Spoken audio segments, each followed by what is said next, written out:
Hello বন্ধুরা, good morning, welcome back to my channel. শুরু করছি আমি আজকের ভিডিও। এখন সকাল 10টা বাজে। সকালবেলা উঠেছি 7টার সময়, উঠে অনেক কাজ সেরে একটু মেশিনের কাজ ছিল সেগুলো করেছি, মানে সেলাই মেশিনের কাজটা সেরে নিলাম। আর সকালবেলার ব্রেকফাস্ট এখনো করা হয়নি, তবে করে নিয়েছি, এখনই খাবো। এই যে মা এসেছে ঘরে, মায়ের জন্য করে দিয়েছি। কি করেছি চলো তোমাদের দেখিয়ে দিচ্ছি। মায়ের জন্য করেছি এগ স্যুপ, ডিমটা বাড়ির থেকেই দিয়েছি, আর স্যুপের প্যাকেট কিনে এনেছিলাম, সেটার মধ্যে ডিমটা অ্যাড করেছি। এই যে মা বসে পড়েছে খেতে। আর আমার জন্য করে নিয়েছি লিকার চা। দেখেছো আজকে চায়ের কালারটা একদম দার্জিলিং এর চা, আজকের চায়ের কালার। আর ছেলের জন্য করব এখানে সুজি আর ওটস ভিজিয়ে রেখেছি, এটাও ডিম দিয়ে করব। এই যে একটা ডিম নিয়েছি, এই ডিমটা ফাটিয়ে এর মধ্যে মিক্সড করে তারপর ছেলের জন্য রুটি তৈরি করব। তো চলো চাটা খেয়ে নিই, খেয়ে তারপরে ছেলের খাবারটা করব। ছেলের খাবারটা একটু লেট করে করছি, তার কারণ ও এখনো বিরাস করেনি। এই যে এখন যাবে বিরাস করতে, ও বিরাস করে আসুক, ততক্ষণে আমার চা খাওয়া হয়ে যাবে। আর বাড়ির পাশেই হচ্ছে এক নাম কীর্তন, চারিদিকে তো শুধু কীর্তনের আওয়াজ, সারা রাত ভরে গান হয়েছে, আবার সকালেও এই যে শুরু হয়ে গেছে। তবে ভেবেছি আজকে বিকালের দিকে একটু যাব কীর্তনের অনুষ্ঠানে, তোমাদেরও সাথে নিয়ে যাব। তোমরা সারাদিন আমার ব্লগটা দেখতে থাকো, আমি কিভাবে আজকের দিনটা কাটাই। চলো তাহলে খেয়ে তাড়াতাড়ি ছেলের খাবারটা তৈরি করব। আজকের স্যুপটা কেমন হয়েছে?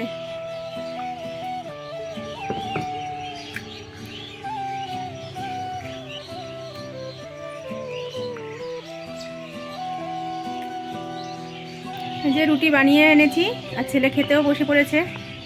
গলায় কি নিয়েছি সেটা কি বাজে লাগছে দেখতে। দেখো মানে শীতের জন্য খুলতেই চাইছে না, ওটা ওর সারাদিন গলার মধ্যে দেওয়াই থাকে। আর রুটিটা খাচ্ছে হচ্ছে টমেটো সস দিয়ে। দেখে হাতটা সরা। এই যে কেমন হয়েছে রে আজকে ডিম দেওয়া রুটিটা? ভালো হয়েছে। কাঁচা ডিমের গন্ধ করছে নাকি? না, আমি একটু ভয় পাচ্ছিলাম যে কাঁচা ডিমের গন্ধ লাগে নাকি। তা ওটা তো আমি ঢেকে ঢেকে করেছি, সিদ্ধ হয়ে গেছে। আর ডিম তো গন্ধ করবে না, কেননা সামান্য একটু তেল দিয়ে তারপরে আমি রুটিটা বানিয়েছি। তো চলো, ছেলে বলছে ভালো হয়েছে, এর পরবর্তীতে আবারও যদি করি তাহলে এরকম ডিম দিয়েই করবো। তো চলো ও খেয়ে নিক, ও খেয়ে আমার ওই কাজের জিনিসগুলো দিতে যাবে মালিকের বাড়িতে, এর জন্য একটু ব্যস্ত। তো চলো ও খেয়ে মালগুলো দিয়ে আসুক, তারপরে কি করি না করি সবকিছু তোমাদের সাথে শেয়ার করবো। শীতের দিনের বেলায় এমনই একটা বেলা, সকালের খাওয়া দাওয়া সারতেই আবার দুপুরের রান্না করার টাইম হয়ে যায়। এখন বাজে 11:15। তো এখন আবার রান্না করতে চলে যেতে হবে আমাকে দুপুরের জন্য, নইলে আবার দেরি হয়ে যাবে দুপুরের খাবারের। আর কালকে তো শ্যাম্পু করেছিলাম, আর মাথায় তবুও হচ্ছে শীতকাল পড়েছে তো, আর মাথার মধ্যে প্রচণ্ড চুল কাটছে, মানে খুশি হয়েছে কিনা জানি না। তবে আজকে একটু চুলের ট্রিটমেন্ট করব। এটা হচ্ছে লেবু, টক দই, তারপরে ডিমের সাদা অংশটা ওটা দিয়ে ভালো করে ফেটিয়ে তারপরে আজকে মাথায় মাখবো। তাই ভাবছি রান্নাটা সেরে নিই, সেরে তারপরে আজকে মাথা নিয়ে বসবো। মানে মাছের মাথা না, আমার মাথা নিয়ে বসবো আজকে। দেখি মাথার জন্য, চুলের জন্য কি করা যায়। তো চলো কি কি রান্না করব সেটা তোমাদের একবার দেখিয়ে দিই। দেখি আমি অফ ক্যামেরায় ঝটপট করে রান্নাটা সেরে নিই। এই যে আজকে করব তেলাপিয়া মাছ। এই যে মাছগুলো বেশ বড় ছিল, মাছটা আমার কাটতে হয়নি, বাজার থেকেই বাবা কেটে এনেছে। আর এই মাছটা রান্না করব হচ্ছে সিম আর আলু দিয়ে। এর আগে একদিন রান্না করেছিলাম, বেশ বলে ভালো লেগেছে, এর জন্য বলছে আজকেও সিম আলু দিয়ে রান্না করতে, বেশ তাই করব। আর এদিকে করব হচ্ছে বাঁধাকপি, তার জন্য আলু কেটে নিয়েছি, আর এই আদাটা রেখেছি পাশে, এটা হচ্ছে ভেজে দেবো মশলার জন্য।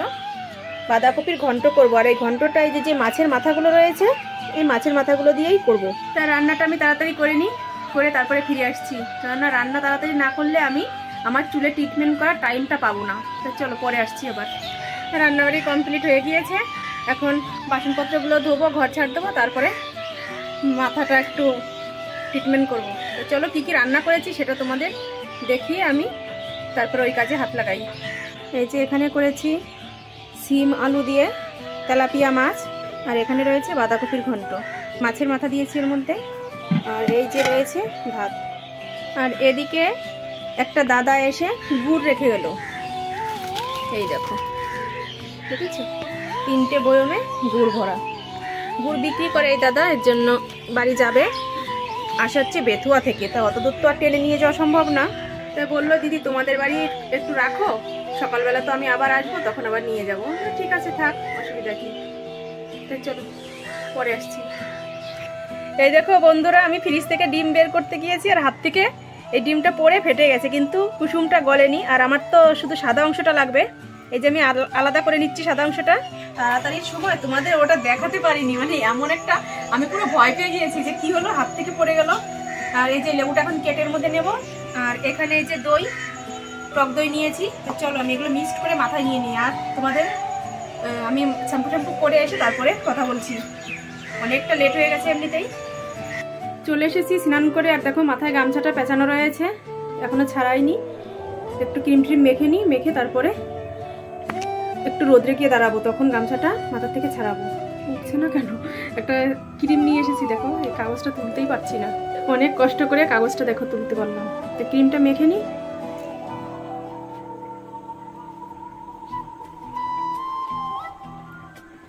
খেতে বসে পড়েছি, অনেকটা বেলা হয়ে গেছে, এখন 4টে বাজে। এই কয়েকদিন ধরে আমার দুপুরের খাওয়াটা সেই 4টেই বেজে যাচ্ছে। এই যে বাঁধাকপির ঘন্ট নিয়েছি, আর এখানে এই যে তরকারি নিয়েছি। আর আমি দেখো লেজা নিয়েছি আজকে, অনেকদিন মাছের লেজা খাই না, হয় পেটের পিস নয় মাছের মুড়ো, এসবই খাওয়া হয়। আজকে লেজা নিয়ে বসেছি। তোমাদের সাথে কথা বলতে বলতে আমার জিভে জল চলে আসছে। চলো তাড়াতাড়ি খেয়ে নিই, খেয়েছি তারপরে কথা বলছি। সন্ধ্যার সময় এই যে রেডি হয়ে নিয়েছি, চুড়িদারটা পরেছি আর এই যে এই সোয়েটারটা গায়ে দিয়েছি।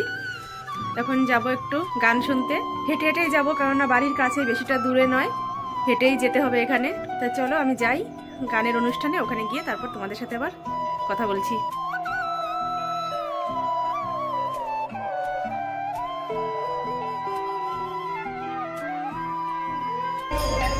গানের মণ্ডপের এখানে চলে এসেছি, আর আস্তে আস্তেই দেখো এই বোনটা আমাকে তিলক দিয়ে দিল। এই বোনটাই সবাইকে তিলক দিচ্ছে, আর আমি কিছু দক্ষিণা এখানে দিলাম।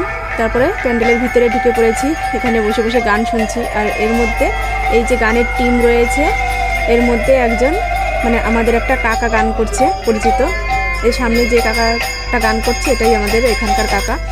আর আমি তো বসে বসে গান শুনছি, গান শুনতে শুনতে হঠাৎ যেন আমি কোথায় হারিয়ে গিয়েছিলাম, মানে একদম অন্যমনস্ক হয়ে গিয়েছি, যে নিজের জীবনের অনেক কথা মনে পড়ে যাচ্ছে, যে আমার জীবন থেকে হারিয়ে যাওয়া অনেক কথা। এখানে সবাই বয়স্ক মানুষ রয়েছে, তার মধ্যে আমি রয়েছি। আর বেশি কষ্ট লাগছিল যে এখানে বেশিরভাগ মানুষই বিধবা মানুষ রয়েছে, আর আমিও তাদের মধ্যে আজকে নাম লিখিয়েছি। এসব অনেক কিছু ভাবতে ভাবতেই দেখো কখন যে আমার চোখ থেকে জল গড়িয়ে পড়ছে, আমি সেটা মানে বুঝতেই পারিনি।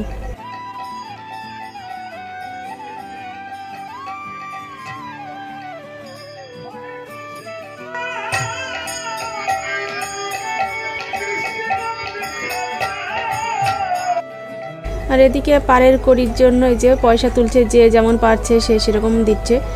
আমিও খুব সামান্য কিছু পয়সা দিয়ে দিলাম, দিয়ে ঠাকুরের কাছে একটু প্রার্থনা করে নিলাম। এর কষ্ট দূর করার জন্য আমার সাথে যেন একটা মিরাক্কেল ঘটলো। আমার পেছনেই একটা বাচ্চা বসে রয়েছে, ওর ঠাকুমার কোলে হয়তো। এই বাচ্চাটা পিছন দিয়ে পা দিয়ে আমাকে ঠেলছে। আমি হঠাৎ করে যেন সব দুঃখ কষ্ট ভুলে গিয়ে বাচ্চাটার দিকে তাকাচ্ছি আর হাসছি। এটাই হয়তো স্বয়ং কৃষ্ণ ঠাকুর ওর মধ্যে এসে আমার কষ্টটা ভুলানোর জন্যই হয়তো আমাকে এরকম পিছন দিয়ে পা দিয়ে ঠেলছে। সে যাই হোক, আমি একটু খুশি হলাম আর ওকে একটু ভিডিও করে নিলাম। আর এদিকে তো সন্ধ্যা আরতি শুরু হয়ে গেছে, এখানে সবাই নাচ করছে, সন্ধ্যা আরতি করছে। আর ভিতরে ঠাকুরটাও তোমাদের দেখিয়ে দেব, চলো তোমরা ভিডিওটা দেখতে থাকো।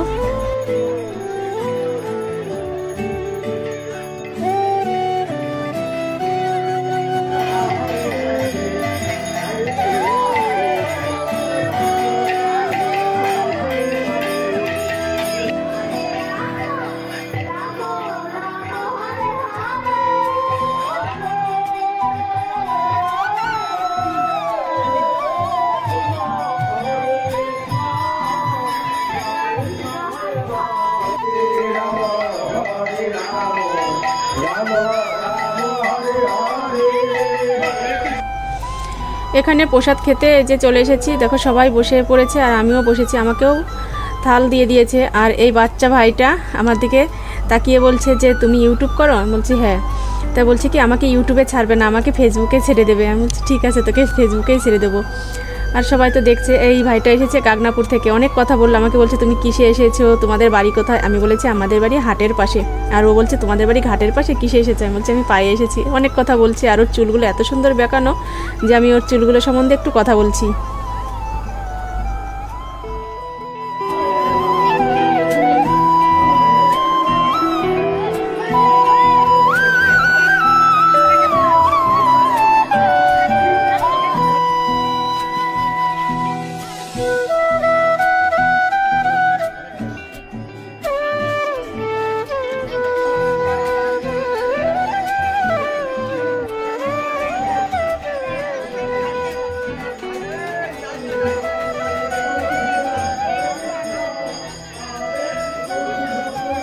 ওখান থেকে বাড়ি চলে এসেছি। আর দেখো হেঁটে হেঁটে এসেছি, পুরো হাঁপিয়ে গেছি। টুপিটা মাথায় দিয়ে গিয়েছিলাম বলে এর জন্য মানে মাঠের ঠান্ডা থেকে একটু মুক্তি পেয়েছি, কিন্তু বাড়ি এসেছি এখন গরম লাগছে, এখন এটা খুলে ফেলতে হবে। আর এটা আমার অনেক দিন আগের এই টুপিটা, কি বলে এটা, মাফলার টুপি। তাই চলো, প্রসাদ খেয়ে তো রাত্রে ডিনারটা সেরে নিয়েছি, এখন আর খাওয়া দাওয়া কাজবাজ বলে কিছুই নেই, এখন আর ছেলেকে খেতে দেবো। ছেলে এই যে কম্বলের নিচে শুয়ে পড়লোই, দেখো। হাই করো, হাত উঁচু করো বড় করে। হ্যাঁ, তা চলো ভিডিওটা আজকের মতো এখানেই শেষ করছি। তোমরা ভালো থেকো, সুস্থ থেকো। আর আমার চ্যানেলটি এখনো যারা সাবস্ক্রাইব করনি তারা সাবস্ক্রাইব করে আমার পাশে থেকো, যাতে আরো নতুন নতুন ভিডিও সবার আগে তোমাদের কাছে পৌঁছে যায়। তাহলে চলো আজকের মতো tata, bye bye, good night.